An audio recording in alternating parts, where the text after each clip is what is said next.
ارشاد فرماتا ہے کہ یہ کتاب مبین نوجوان دوستوں کسے کہتے ہیں؟ کتاب مبین کا مطلب ہے ہوئی ہوئی کتاب. تو اس کا کیا مطلب ہوا؟ کتاب کو یعنی قرآن کو ہم کھولیں تو اس کا مطلب یہ ہے کہ اس کا کتاب مبین پوری کائنات جس کو اللہ نے اس قرآن کے اندر ذکر کیا اور پھر ارشاد فرمایا ہے کہ اس قرآن میں ہر چیز کا ذکر موجود ہے. کوئی شے ایسی نہیں ہے جس کا ذکر قرآن میں موجود نہ ہو. اب یہ ہمارے علم کی منزل ہے، ہماری عقل کی منزل ہے کہ ہم اس قرآن کو کس طرح سے سمجھتے ہیں. اس لیے کہ ہمارے ہاں جب کوئی مر جاتا ہے ہم پھر قرآن کو کھولتے ہیں اور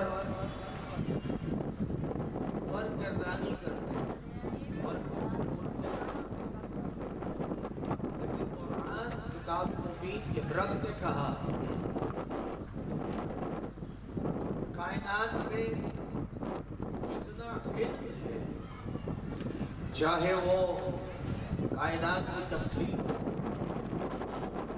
چاہے انسان کی خلقت ہو، چاہے سمندروں کی چاہے پہاڑوں کی، یہ سب کچھ اس قرآن مجید میں موجود ہے.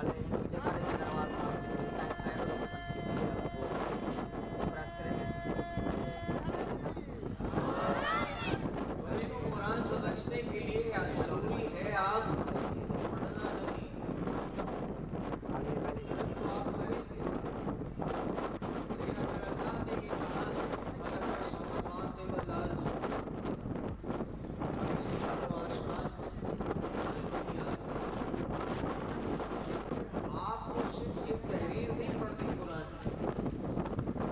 آپ کو اللہ نے کہا میں نے آسمان کو خلق کیا ہے، زمین کو خلق کیا ہے. آپ کو آسمان کی طرف دیکھنا چاہیے، آپ کو زمین کی طرف دیکھنا چاہیے کہ پروردگار نے آسمان کو کیسے پیدا کیا، زمین کو کیسے پیدا کیا. سورہ رحمان میں رب نے ارشاد فرمایا وَالْأَرْضَ وَضَعَهَا لِلْأَنَامِ، ہم نے اس زمین کو اس لیے پیدا کیا ہے تاکہ تم منافع کماؤ. آپ نے غور کیا تو اب منافع ہم کیسے کمائیں؟ اس لیے کہ علم قرآن ہونا ضروری ہے. اب اگر آسمان کی طرف بات کرتے ہیں تو اللہ نے کہا خلقنا السماوات والارض وانزل من السماء ماء، ہم نے آسمان سے پانی کو برسایا جو زمین پہ گرتا ہے اور پھر یہ زمین رزق اگلتی، غلہ اگلتی. تو اللہ نے محترم آسمان سے اگر پانی بارش کی صورت میں نہ گرے، اگر آسمان سے ابھی آپ نے دیکھا نا چھینٹے پڑے ہیں، اگر یہ بارش کے قطروں کی صورت میں نہ پڑے اور ایک دم پانی سارا برس میں آسمان سے آ جائے تو انسان کیا جو بھی شے ہوگی اس پانی میں ڈوب جائے گا، ڈوب جائے گا. میرے مولا سے پوچھا گیا امیر المومنین سے کہ یہ آسمان کیا ہے، یہ بارش قطروں میں کیوں ہوتی ہے؟ میرے مولا نے ارشاد فرمایا کبھی تم نے چھلنی دیکھی ہے؟ چھلنی سمجھتے ہیں؟ اس سے ہم پانی چائے پوتے ہیں. میرے مولا ارشاد فرماتا ہے کہ اللہ نے آسمان کو چھلنی کی طرح بنایا ہے. اس کی وجہ سے پانی قطروں سے نکلتا ہے، قطروں کے ذریعے نکل کے زمین پہ پہنچتا ہے. اگر یہ پورا کا پورا پانی اور کریں اذان محترم کتنا بڑا آسمان ہے.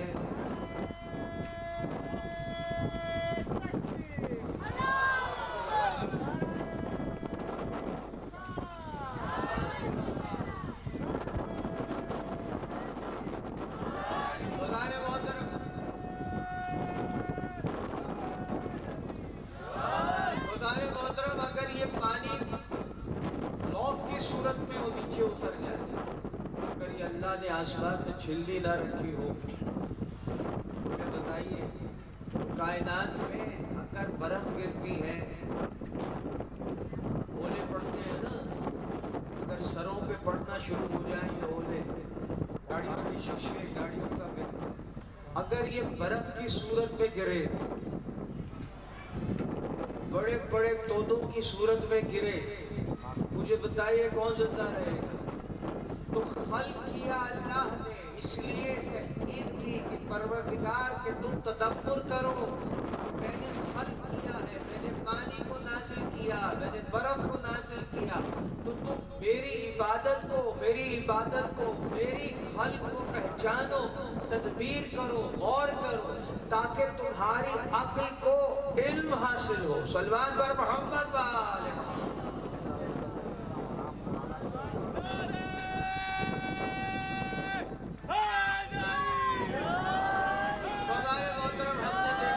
ہمیں دیکھا فیس بک پہ دیکھا بہت سے لوگ کچھ عجیب عجیب باتیں کرتے ہیں، یہ وہ ہے، یہ وہ ہے، یہ وہ ہے، نام نہیں لو، یہ وہ ہے، یہ وہ ہے، یہ وہ ہے، تذکرہ کوئی قرآن میں نہیں ہے، اور نہیں کرے گا جن کو آپ وہ کہہ رہے ہیں، یہ کہہ رہے ہیں، وہ کہہ رہے ہیں، سمجھ رہے ہیں نا؟ تانے محترم مشکل ہے، میری مجبوری ہے۔ وہ اقبال کا شعر مجھے یاد آتا ہے کہ یہ تو سوچنے صبح بندی ہے، یہاں تک بات کرنے کو ترستی ہے صبح میری، تو تانے محترم اس لیے رکاوٹ ہے۔ لیکن عجیب بات ہے، فیس بک اگر آپ پڑھیں دیکھیں تو آج کل بڑے بڑے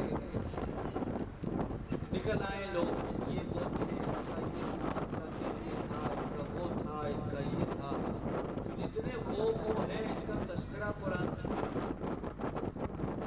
اگر آپ قرآن کو پڑھیں گے، جیسے میں نے ابھی آیت آپ تک پڑھی، اللہ سوفا یوتیکا ربکا فترضا، سورہ زہر کی آیت، اس آیت کو ذرا سا بلند ہو کر اگر آپ سنیں گے اور سمجھنے کی کوشش کریں گے تو محنت رائگاں نہیں جائے گا۔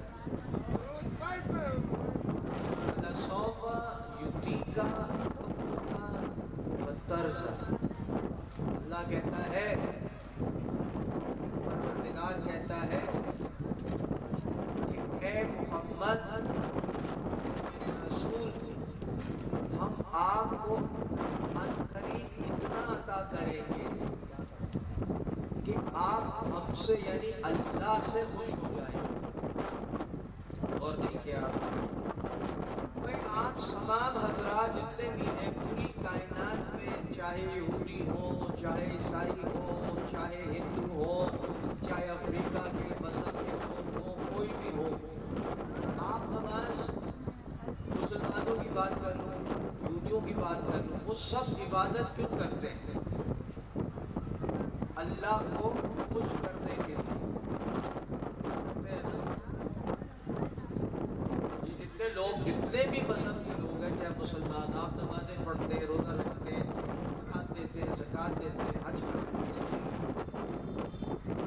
اللہ کے لیے کہ اللہ مجھ سے خوش ہو جائے۔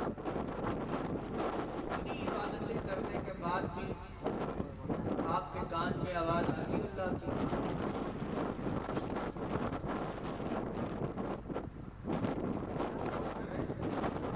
یہاں تک سمجھ آ رہی ہے؟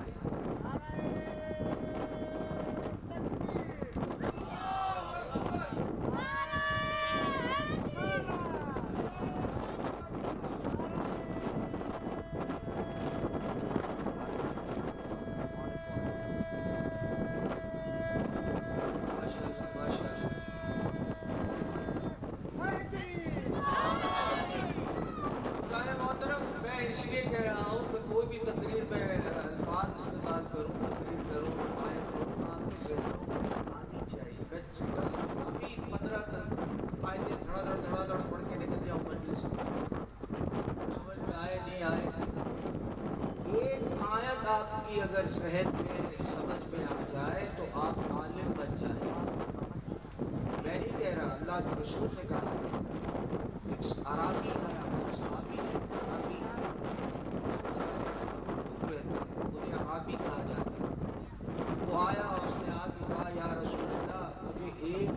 ایسی بتا دیں کہ آپ کے پاس اتنا دور رہتا ہوں، بار بار نہیں آ سکتا، مجھے ایک ہی دفعہ کو بتا دیں۔ اللہ کے رسول نے ارشاد فرمایا کہ تم جھوٹ مت بولنا، کبھی زندگی میں جھوٹ مت بولنا۔ اور پھر اس نے کہا، آپ نے کہا ہم نے اتنے گناہ کیے ہیں، کیا ہمیں بخش دے گا پروردگار؟ تو آپ نے کہا وہ کائنات کی ہر شے کو بخش دے گا، جسے چاہے وہ بخش دے۔ غور کیا؟ جسے چاہے وہ بخش دے۔ تو کہنے لگا اچھا، تو اٹھ کے چلا، اور اٹھ کے چلا جھومتے ہوئے کہا کہ جب میرا رب اتنا کریم ہے کہ مجھے بخش دے گا تو مجھے جہنم کا ڈر کیا؟ صلوات پر محمد وآل محمد۔ خدا نے محترم جب وہ جانے لگا تو اللہ کے رسول نے کہا کہ یہ جاہل ہو کر آیا تھا، عالم بن کر گیا ہے۔ صلوات پر محمد وآل محمد۔ تو بس اللہ نے محترم آپ تک یہ بات پہنچانی تھی، چلیے جلدی سے کریں، اس لیے کہ پوری کائنات اس لیے اللہ کی عبادت کرتی ہے کہ اللہ اس سے خوش ہو جائے، لیکن کبھی ایسا نہیں ہوا کہ اللہ نے آ کر فرشتہ بھیجا ہو کہ بس تیری عبادت قبول ہو گئی، میں تجھ سے خوش ہو گیا۔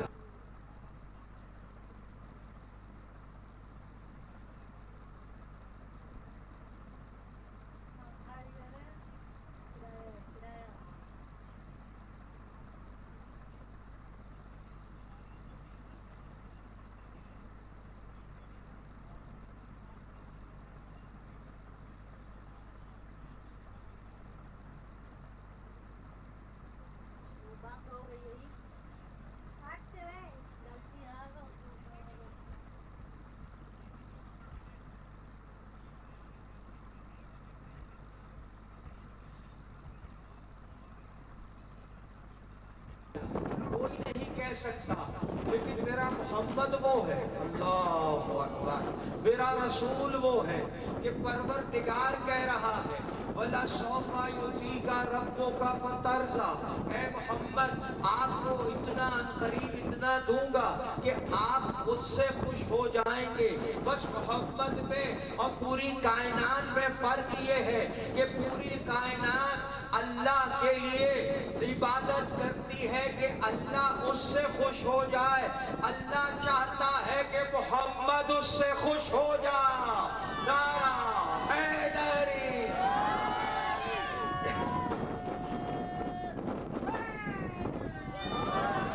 بس اللہ نے محترم محمد رسول اللہ کی منزل کو سمجھا، بس یہیں سے پھر آگے پروردگار نے ارشاد فرمایا کہ ہم پالنے والے ہیں علم یجد کا یتیمہ فآوا۔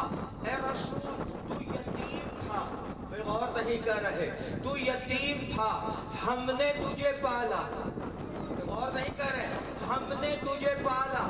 اب قرآن کی یہ آیت کس کی شان میں نازل ہوئی؟ کل میں نے آپ کو ابو طالب کی منزل سمجھائی تھی، پہنچائی تھی کہ رسول کو، لا الہ الا اللہ کو، محمد رسول اللہ کو پالا ہے ابو طالب نے اور فاطمہ بنت اسد نے مل کر۔ اس لیے تو پالا تو ابو طالب نے ہے، فاطمہ بنت اسد نے ہے، لیکن اللہ کہہ رہا ہے کہ ہم نے تمہیں یتیم پایا تو ہم نے تمہیں پالا۔ تو عزیزو، جسے قرآن یہ کہے کہ ہم نے، یعنی اللہ ابو طالب کی پرورش کو اپنی پرورش کرے، اسے تم کہتے ہو ایمان نہیں لایا۔ صلوات پر محمد وآل محمد۔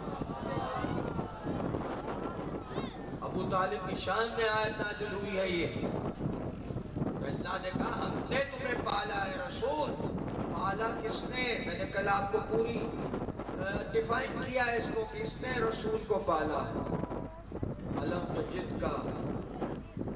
اور پھر ارشاد فرمایا کہ رسول ہم نے تمہیں مفلس پایا، غریب پایا۔ اور کر رہے ہیں آیت ہے وَوَجَدْتَ عَائِلًا أَغْنَىٰ، ہم نے تجھے غریب پایا، مفلس پایا، تو ہم نے تجھے غنی کر دیا، امیر کر دیا۔ تو عزیزوں مجھے بتاؤ کہ امیر کس سے ہوئے اللہ کے رسول؟ تو وہ خدیجہ الکبریٰ کا مال تھا جو اللہ کے رسول کو میری خدیجہ الکبریٰ نے ہبہ کیا۔ تو کائنات میں مجھے نہیں بتاؤ کہ کون کیا تھا، مجھے تو یہ پتا ہے کہ جس نے پالا ہے محمد کو، اللہ نے کہا میں نے پالا۔ جس نے محمد کو مال دیا، اللہ نے کہا میں نے غنی کیا۔ تو کائنات میں ابو طالب بھی کائنات میں ممتاز ہے، خدیجہ الکبریٰ بھی ممتاز ہے۔ صلوات پر محمد وآل محمد۔ میرے نوجوان دوستو کبھی سنا کرو کون ہے خدیجہ الکبریٰ، پہچانو کون ہے خدیجہ الکبریٰ؟ فاطمہ زہرا کی بیٹی کی ماں۔ اور کیا اگر اب میں لوگ ہمیں کہتے ہیں بخاری سنائیے، امام بخاری سے بات کریں، بخاری سے اب مسلم سے بات کریں، آئیے بخاری کو پڑھ کے سناتا ہوں۔ خدیجہ الکبریٰ وہ ہے، یاد رکھو اسلام میں جس کا احسان ہے، تو اتنے نامرد ہیں کہ کھا کے بھی احسان بھول جاتے ہیں اور نہیں کر رہے ادائے محترم۔ خدیجہ الکبریٰ ہے کون؟ فاطمہ زہرا کی ماں کون ہے بتایا آپ کو؟ دوستو سنو، مکہ میں قحط پڑا، تمام تفسیروں نے لکھا، جلال الدین سیوطی سے لے کر تفسیر غربہ تک تمام تفسیروں نے لکھا اس بات کو۔ رسول اللہ آئے، شادی ہو چکی ہے خدیجہ الکبریٰ سے، اور آپ کے چہرے سے پریشانی نظر آتی۔ بیوی نے دیکھا، کہا کیوں پریشان ہے؟ کہا مجھ سے قریش کا بھوک، قریش کی بھوک برداشت نہیں ہوتی، لوگ بھوکے ہیں، قحط ہے، کھانے کو نہیں ہے۔ خدیجہ الکبریٰ نے کہا کل سب کو بلا لیجیے۔ کون ہے خدیجہ الکبریٰ؟ آپ کو بتاؤں، کبھی سنو ایسے بھی بڑی باتیں کرتے ہو قوموں کی، اور نہیں ہے اعلان وطن کہ ان کے اتنے کنویں تھے۔ قرآن میں آیت آئی کہ خدا نے قرآن میں آیت نازل کر کے خدیجہ الکبریٰ کو کہا کہ ہم نے محمد کو خدیجہ الکبریٰ کے ذریعے غنی کر دیا۔ خدیجہ الکبریٰ آج کے دور میں ایکسپورٹ سمجھتے ہیں نا، مال باہر بھیجنا۔ اگر پاکستان کوئی بھی ملک اپنا مال باہر بھیجتا ہے، باہر سے آتا کیا ہے؟ ڈالر، اور ڈالر جس کے پاس آتا ہے وہ بہت امیر غریب ہوتا ہے، اور کیا جو بزنس کرتے ہیں کو پتا ہے، بحث نہیں کرنا چاہتا۔ خدیجہ الکبریٰ کا اتنا مال تھا تو ایکسپورٹ ہوتا تھا، شام میں، جیشا میں، افریقہ میں۔ خدیجہ الکبریٰ کے 80,000 اونٹ تھے۔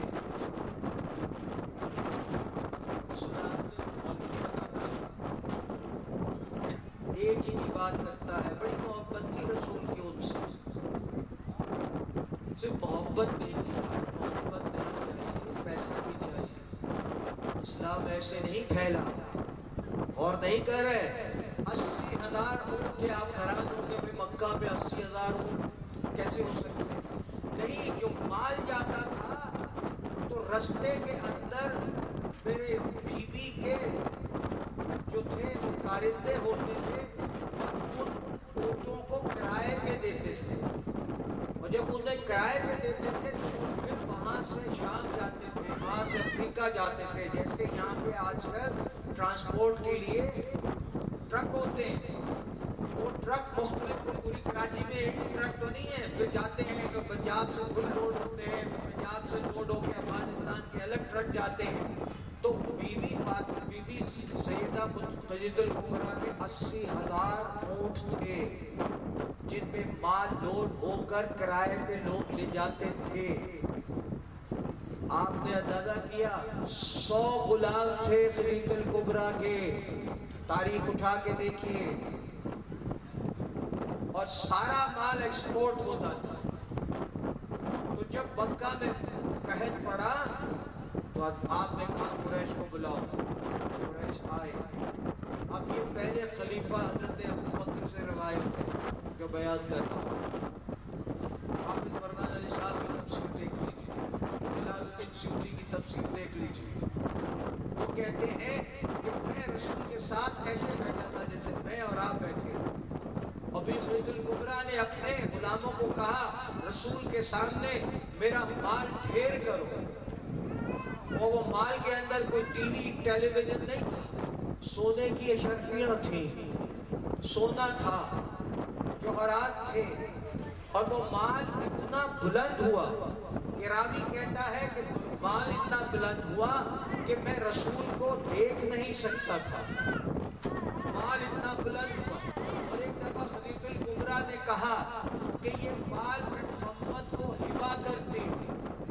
ہبہ سمجھتے ہیں گفٹ جسے کہتے ہیں, گفٹ کرتی ہوں کہ چاہے جہاں چاہے استعمال کرے. اور بذان محترم اب جو مسلمان ہوئے مکہ والوں نے انہیں اتنا مارا مسلمانوں کو, ان کے گھر جلا دیے, ان کا کھانا بند کر دیا, اس لیے کہ جو مسلمان ہو گئے تھے نہ ان کے پاس کھانا تھا نہ ان کے پاس گھر تھا. تب یہ خدیجہ الکبریٰ کا مال محمد نے ان غریب صحابیوں کو استعمال کیا. صلوات بر محمد وآل محمد. آپ کی سمجھ میں آیا مسلمان کی مدد کس نے کی؟ اور اللہ نے محترم یہ وہ خدیجہ الکبریٰ اتنی مالدار خاتون تھی پورے عرب کے اندر کہ جس کے سامنے کسی کا مال نہیں تھا, لیکن اسے اتنی محبت تھی محمد سے. اور کر رہے ہیں اتنی محبت تھی کہ میں جب مکہ گیا اذان محترم اور میں پہاڑ پر گیا, اس پہاڑ پر جس پہ لوگ جا کے عزیزان محترم اللہ کے رسول کا ذکر کرتے ہیں. کون سا غار ہے جس پہ اللہ نے سب سے پہلے نازل کی بتائیے؟ آپ لوگ تو چپ ہیں. صلوات پر محمد وآل محمد. میں غار ہیرا کی گفتگو کر رہا ہوں. غار ہیرا وہ پہاڑ ہے نا مکہ سے, یعنی خانہ کعبہ کے جہاں خانہ کعبہ کے قریب خدیجہ الکبریٰ کا گھر تھا, جہاں اس گھر میں علی نے پرورش حاصل کی. اسی گھر میں فاطمہ زہرا رہی, اسی گھر میں اللہ کا رسول رہا, یہیں سے تبلیغ ہوئی. سن رہے ہیں جانے محترم, یہ مکہ سے غار ہیرا تقریباً 6 کلومیٹر ہے, یعنی جانا اور 6 میٹر واپس آنا, کتنا ہوا 12 کلومیٹر. 12 کلومیٹر. خدیجہ الکبریٰ کو اتنی محبت تھی رسول سے کہ سارے غلام تھے, سب کچھ تھا, کنیزیں تھیں, لیکن اللہ کے رسول جب غار ہیرا میں عبادت کرتے تھے تو خدیجہ الکبریٰ اپنے ہاتھ سے کھانا بنا کے اللہ کے رسول کو غار ہیرا تک جاتی تھی. اور جب غار ہیرا میں جانے لگی, اب بخاری سنا رہا ہوں آپ کو عزیزو, یہ ہمیں کہتے ہیں بخاری سناؤ, آئیے ہم بخاری سناتا ہوں. بخاری نے لکھا کہ جب خدیجہ الکبریٰ کھانا لے کر آ رہی تھی رسول کے پاس تو سب سے پہلے کائنات